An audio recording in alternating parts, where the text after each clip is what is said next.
Assalamu alaikum Uyghur qarindoshlar. Bugun 2020 yılı 12 ayının 10. günü. Yani Dünya Kişilik Hukuk Günü. İnsan Hakları Günü. Bugün dünyada insani izzet, hürmeti, hukuku en ağır defsende kılınıvatkan millet Uyghur milleti. Vatandaki facialar hakkında hemimiz sözlevatımız, dünya sözlevatıdır. Bugün onu tekrarlamayayım.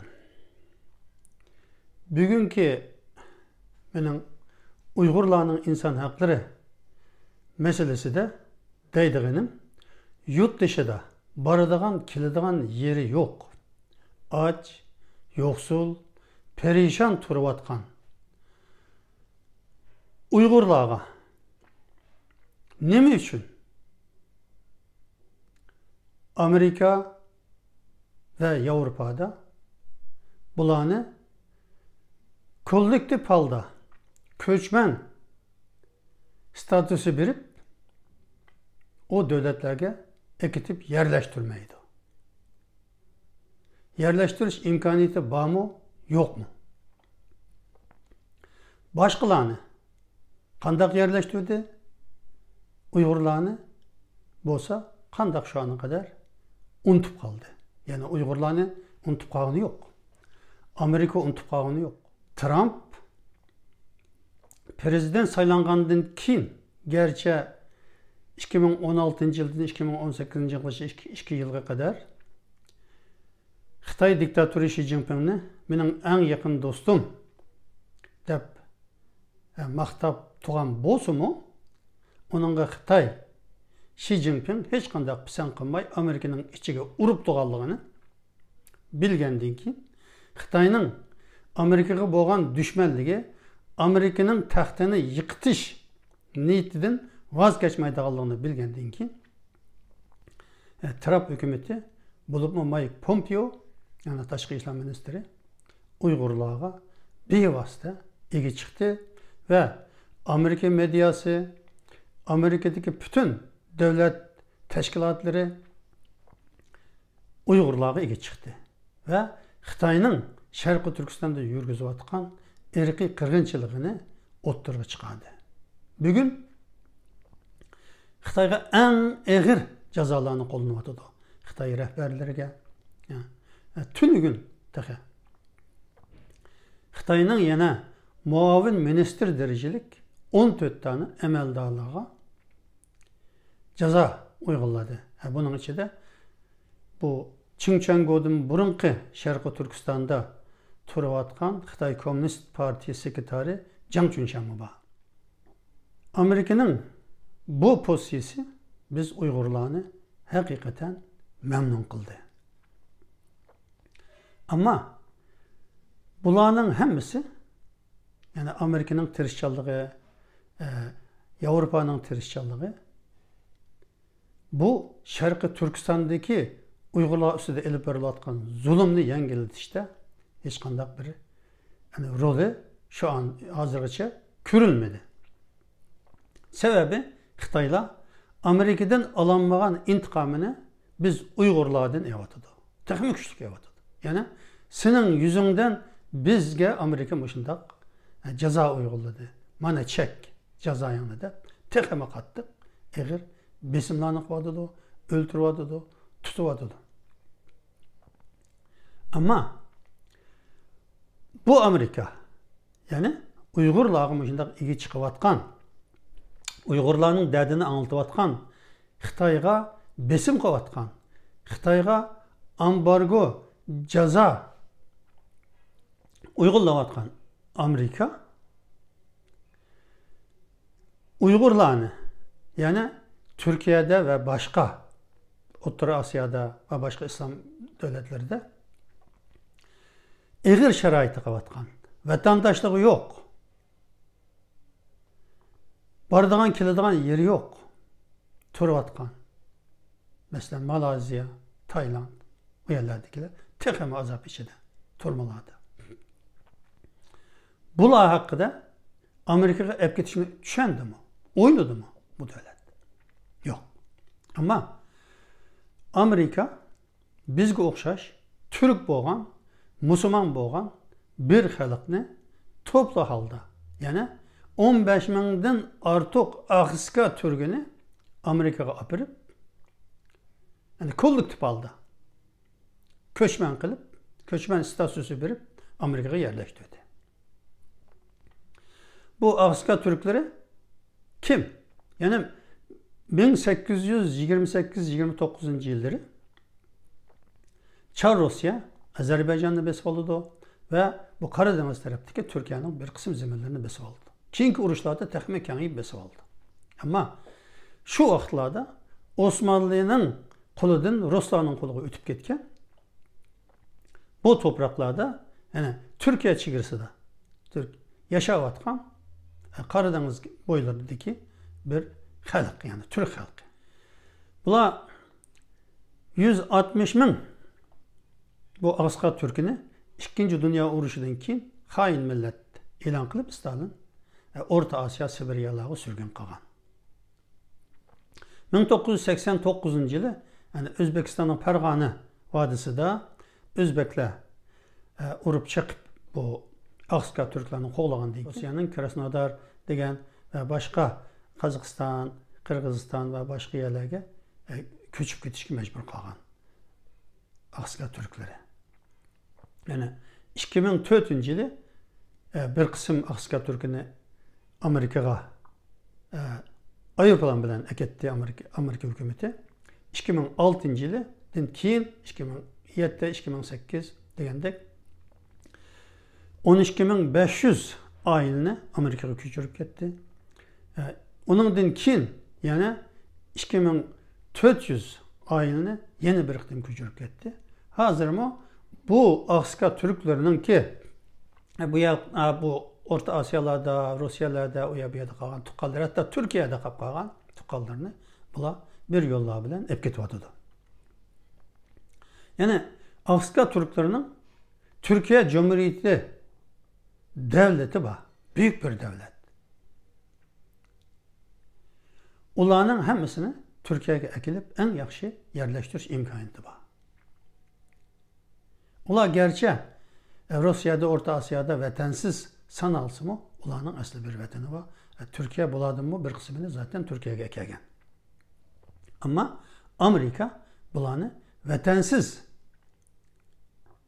bir halk hesaplap ulağı köçmen degen resmi kanun bilen Taşkı İşler Ministerliği, Amerika Taşkı İşler Ministerliği bulağı ilgi çıktı.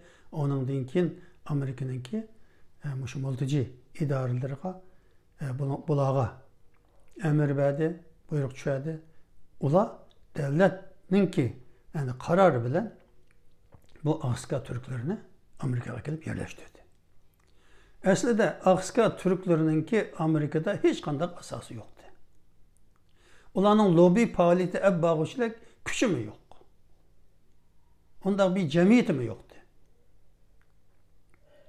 Ama bu Amerikalık, Avrupalık muhbirla bu Orta Asya'ya, Rusya'ya kaçıp yürüyen, işte vatansiz kalan, Özbekistan'dan işte urup qoğlap çıkarılgan bu Ağızka Türklerini ziyaret kılış arkalık gazetelerde, televizyonlarda bunu biriş arkalık Amerika'nın dikkatini çekti. Kin Amerika hükümeti bulanı şimdi Amerika'ya ekilip yerleştirdi.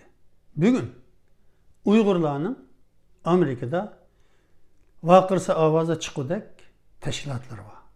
Ve dünyada Amerika en köp köngül bölgen halk, millet Uygurlar.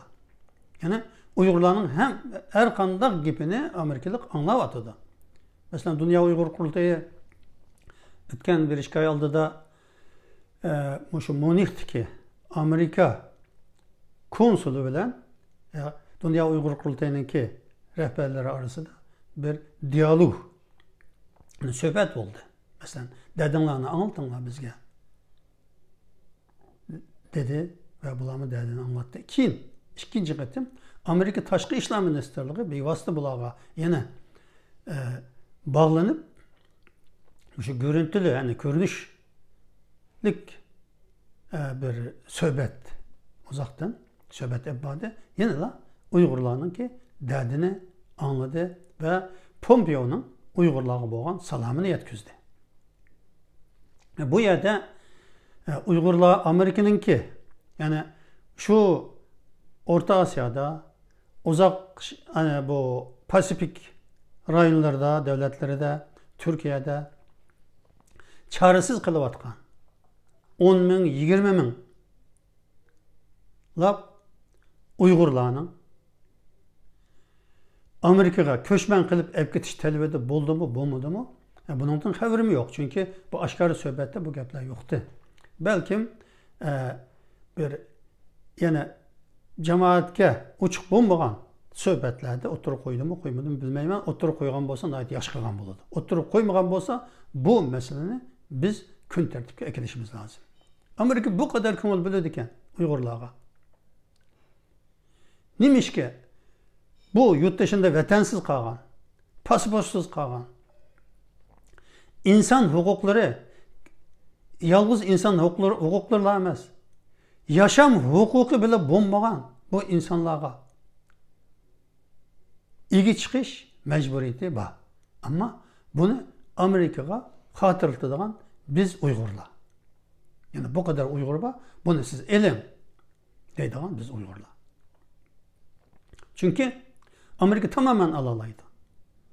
Yani 10 bin, 15 bin, 20 bin kişilik hani ailelik Uygurlar Amerika'ya varsa, Amerika'ya yerleşse, Amerika'da bula asta saylamlarda avaz verdiğin grajdanlar aylınalaydı. Bu Şarkı Türkistan'ın Uygurlarının kilişi için tıkımı paylık amel. Üzümüz için. Yani şuna bu Amerika'daki yaşavatkan Uygurlar ve Uygurları vekillik kıvatkan teşkilatlarının ki bu Amerika hükümeti bilen söz düşeleydiğin ve hel kılalaydiğin meselesi. Tamam, vatandakilerge çaresiz. Ula Xitay'nın ki bir Polat sipilinin içinde turmuladı, okşaş, turmudun peraksız bir karanlık içinde yaşavatıdı. Ulanı bugün Amerika'nın mı, bizden mi kutkuzuş imkaniyetimiz yok. Ama yurt dışındakilerini kutkuzuş tamamen imkaniyetimiz var. Amerika'ya biz doğru anlatsak bu meseleyi Amerika hükümeti çok hal kıldı deyip oylayım ben. Şangan'da değil o. Mesela Şangan erkin bir yer. 170 yıla yakın, yani 160-170 yıl İngilizlerin kuluda müstemlik olup doğan. İngiliye bergen erkinlikni, demokratiyani, hukukni Xitaylar tatip algandan keyin Amerika hükümeti derhal, yani 6. ayınınki bu yıl 6. ayının 30. günü derhal parlamentosu yığın açıp karar ilan kıldı. Şanganlıklar Amerika'ya gelse siyasi mülkücü dep kançılık gelse şunçılık kabul kıldığını ilan kıldı. Amerika hükümeti bunu ilan kıldı. Aynı gün, yani 6. ayındaki 30. günü bu yıl İngiltere hükümeti 3 milyon Şanganlık'ın İngiliz hükümeti İngiltere pasportunu biri de kaldığını ilan kıldı. Eğer baş olsa ben yani İngiltere pasportu alıman da onunla hemmesi hani Xitay'dan zerbigen kıç mecburiyeti kalgan yakin Xitay'ın kızıl diktatörüsü aslında yaşamak istemeyen Şanganlıklara biz 3 milyon en azından Şanganlıklara İngiltere pasportu birimiz de ilan kıldı. 10. ayının 23. günü, yani bu yıl 10. ayının 23. günü Amerika İçki İşler Ministerliği Şanganlıklardan 370 bin kişinin İngiltere pasportuga baş uğallığı hemmesi ki pasport birilgenliğini ilan kıldı. Yani bu 7. ayının 1. günden başlayıp yani 10. ayının 23. gününe kadar 370 bin Şanganlıqdan keyin. Angliya pasportu ağalığını. Bunundan keyin bu qanchalik Şanganlık buni talab qilsa, shunchalik Şanganlıqqa Angliya pasportu berdiganligini e'lon qilib kelyapti. Angliya albatta bu Şangan Angliyaning eski, ya'ni kona mustamlikasi bo'lg'achqa alayda Şanganға muomala qiladi deb tushunishimiz mumkin.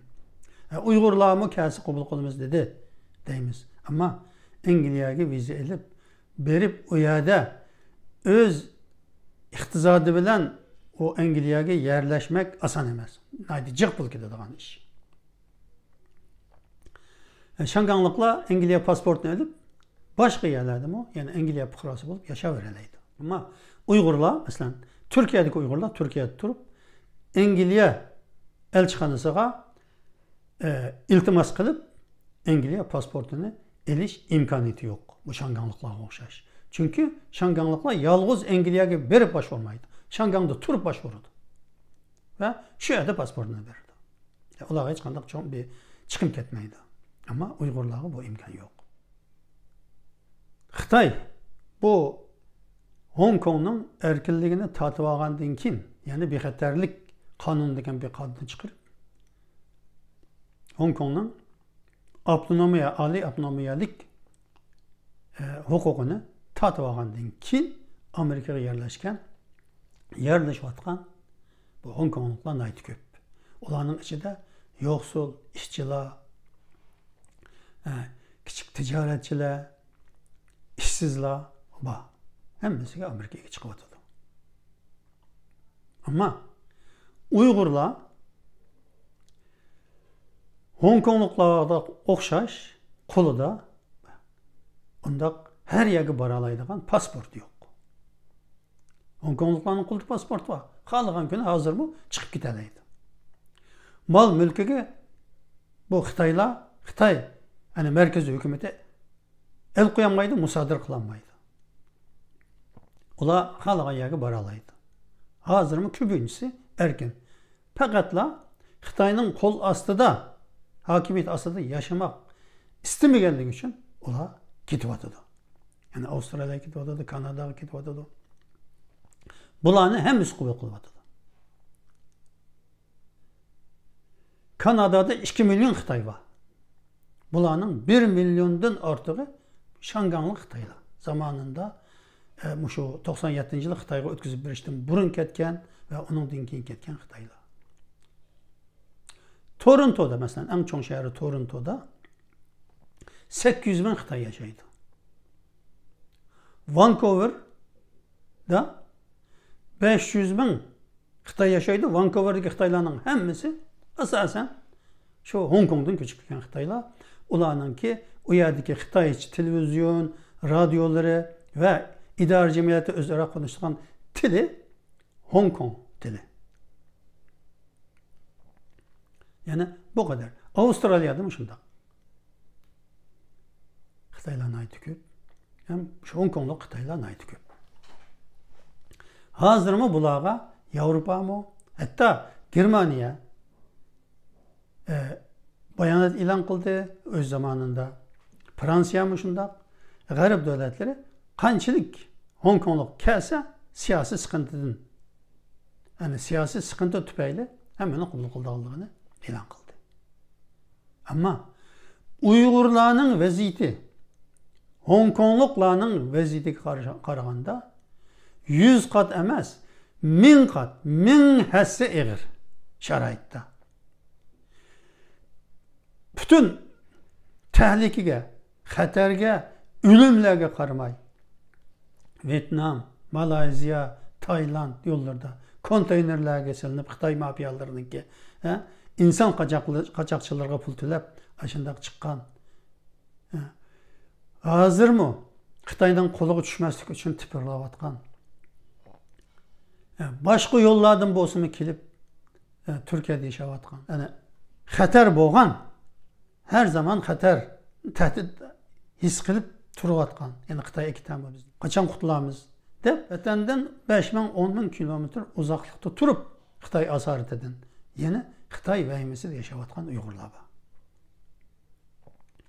Bularni Bugün Uygurlarga, Uygur milletininki insan haklarıga kılınıvatkan Xitayninki bu kadar kattık siyasetiga, Şarkı Türkistan'da elip birilevatkan milli kırgınçılıkka bütün gücü bilen karşı çıkıvatkan Amerika hükümeti elbette o Xitayning tümür tırnakları arasından kaçıp kutulup çıkıp yine vatan sırtıda çaresiz telmürüp qaysı devlet bizge ilgi çıkadı ikinde yaşavatkan bu Uygurlarga elbette Amerika hükümetinin ilgi çıkadıqanlığa işinemen. Ama gel bizde. Bizning vekillik karakteriga ega Uygur teşkilatları bulup mu Amerika'daki yani cemiyetle bunu oyladı mı? Yani devamlı bazen bu sosyal medyada bana yollap koydu hemşehriler. Tanqid qildiganlarmi Türkiye'dekilerini tanqid qilayotgan. İş çağırtıdığanlarmi Türkiye'dekilerge iş çağırtıvatkan. Yardım kıladigan yaxshi niyetlik halis Uygurlarmi yani Türkiye'deki şu biçare Uygurlarga yardım qilayotgan. Ama biz oyladık mı? Yani Amerika'daki Uygur teşkilatları oyladı mı? Ya ki vekillik karakteriga dünya kurultayıga okşaş. Teşkilatlar Amerika Tashqi ishlar ministri bilan davomli aloqasi bo'lgan, ko'rishayotgan. Teşkilatlar oyladı mı? Şu Türkiye'deki multici Uygurlarni Amerikaga multici sifatida qabul qilishni talab qilgan rasmiy bir dokument bormi? Zamanında bu Kanada'dakiler Kanadaga Uygurlarni ekitimiz deb hammasının tizimligini olganligini tuygandim. Belki tizimlik ularda bordi. Bugünkü kadar Kanada belki bunu hal qilmadi. Ama biz Amerika'ya müracaat qilmagimiz lazım. Bunu Amerika o'zi qanchalik oladi? Kanadaga qanchalik elishni tavsiya qildi, Avstraliyaga qanchalik elishni tavsiya qildi. Bunu Amerika hükümeti bir günde hal qilib o'toladigan ish. Amerika'nın o'zining problemleri var, meseleleri var. Bir de Amerika bütün dünyanın meselelerini şunu da ve onu hal qilish için kuch chiqardi. Biz demesek Amerika'nın aklı kelmeydi bu iş. Çünkü bizden takdirimizga biz özümüz ko'ngil bilmemiz lazım. Yani Amerika tamamen kılalaydı bu işini. Bu kadar Hong Kong'lukni bugün evatkan Amerika, bağrığı besivatkan Amerika, multici degan statunu berivatkan Amerika. Duzaq veylun duzaqning o'tidan kuyib yaralı halda çıkıvatkan 10 ming, 15 ming, 20 ming Uygur ailesini almaz mı? Alıdı. Ama biz talep kıldık mı? Kançılık talep kıldık. Biz yurt dışındaki teşkilatla kılalaydıgan işini aldı bilen kılmamız lazım. Vatanını azat kılımız deyimiz. Onun ne ötükegen azat kılımız? Gep bilen azat kılıp olmaydı. Siyasetten azat kılıp olmaydı. Diplomatiya bilen azat kılıp olmaydı. Siyaset bilen, gep bilen, diplomatiya bilen hal kıldı bulduğun iş, vatan sırtığı çıkıp çaresiz kalan insanların vatandaşlığına eliş, ulağa yardımcı buluş. Elbette Türkiye'de bu dernekler, münasebetlik dernekler Türkiye hükümeti bilen görüşüp yani bu ikamet ilişiğe, vatandaşlık işlerine mümkün kadar yardımda bu atıdı. Amerika'da mı şundak, Amerika'daki dernekler mi, Avrupa'dakiler mi şundak kıvatıdı. Ama şu anda çaresiz yaşavatkan, vatandaşlık verilmegen yıllarca vahime içinde yaşavatkan, yoksulluk içinde yaşavatkan, çaresizlik içinde yaşavatkan, vatansiz, pasaportsuz yaşavatkan bu Uygurlarının Amerika devletine multici kılıp, yani siyasi panalık tiligüçü bir insanlığa süpüde de takdim kılmamız lazım ve bunu Çokum Amerika hep giteleydi. Akska Türklerinin Türkiye'ye okşayıp şunda çoğun bir devlet aksıda tuğan iken ulan ne gitti? Türkiye'ye gidebilirdi. Ya siz elin bu kadar insanlarını hemen elin yani dünyanın her yerden kegenlerini evet Suriye'den kegen hani 3-4 milyon Arap ne aldınız? Irak'tan kegen kaç yüz min Arap ne aldınız? Bu Türk, Akska Türk'ü diyen. Siz elin. Deyişi mümkündü. Ondan demedi. Şu Akska Türklerini yani 1989'da bu Özbekistan'dan kullanılan Fergana Vadisi'den Akska Türklerini Rusya'dan, Orta Asya'dan toplap eketti Amerika. Fakat şu muhbirlarının ki aşağıdaki gazetler, radyolarda, televizyonlarda çıkan haberlerden tesirlengen Amerika hükümeti. Uygurlar mı ki vatıdı o? Türkiye'ye gelmiş, İstanbul'a ki vatıdı, çet el muhbirleri tercüme, şuların yanında tercüme bu işlevatkallığı var, hizmet kıvatkallığı var. Amerika'nın kulu da bu hafta yeterlik materyal var. Erkin Asya Radyosu'nun ki günlük anlatışlardı mı bu hani Uygurlarının bu perişançılık avalarlarının hemmesi daiti tefsilatı bilen yıllardan beri haber kılınıp kivatıdı. Ama fakatla bunu yığıp bir doklat haline keltirip Amerika'ya sunuş Uygur teşkilatlarının zimmesi üstündeki bir tarihi hem bugün için mecburi bir vazife. Başka tatkılı bulmaydı. Biz Uygurlarda atasözü var. Balı yığılması ana emçek samaydı dedi. Hatta özünün bebeğini bile iş bilen unutup kalıyordu. Amerika başka bir devlet. Biz Uygurlara ilgi çıkış mecburiyeti yok. İlgi çıkıvatıdı. Ama Şanganlıklara, Hong Kongluklara ilgi çıkandak, Akska Türklerine ilgi çıkandak, dünyanın başka yerlerdeki mülteci halklarına ilgi çıkandak, öz devletine apırıp bir miktar 10 bin, 20 bin, 40 bin, 50 bin Uygur'una Amerika'nınki işi taşlap koysa bunlar özünün canını özü bekip gidiyordu işler. Bu mühimi biz Uygurlarının kiliçi de Amerika'da lobi faaliyeti yapışımız için, saylamda bilet taşışımız için, Amerika siyasetçilerinin dikkatini çekişimiz için tehimi hayatı ehemmiyet eken bir mesele. 12. ayının 10. günü kişilik hukuk günü buluş münasebeti bilen benimki bu Uygur teşkilatlarını bulup mu Amerika'daki Uygurlarını ve Uygurlarga vekillik kılgıcı teşkilatlarını bu işe davet kılman. Yani bu insan hakları günü 1948 yılı 12. ayının 10. günü Birleşken Devletler Teşkilatı'nın Paris'teki yığını da 30 maddelik yani kişilik hukuk bayanatı tasdiqlangan ve ilan kılıngan. Bugün bizde Amerika ve Avrupa bu yerdeki parlament azaları ve hükümetler eğer Şarkı Türkistan'da irqi kırgınçlık ba dep eğitişki cüret kılgan bolsa bunun sebebi bu 30 maddelik kişilik hukuk bayanatının maddelerine Xitayının kılgan cinayetlerinin tamamen madde o maddede çeklengen cinayetlerini işlegenliği de. Bugün mu işlevatıdı bu cinayetini. Amerika hükümeti Uygurlarga en köp köngül bölüvatkan bugünkü günde biz Amerika'dan paylanaylı hiç bulmasa yani Türkiye'de pasaportsuz, kimliksiz, çaresiz yaşavatkan. Bu Tayland'da, Malazya'da, Endonezya'da tutkunda, turbalarda yaşavatkan.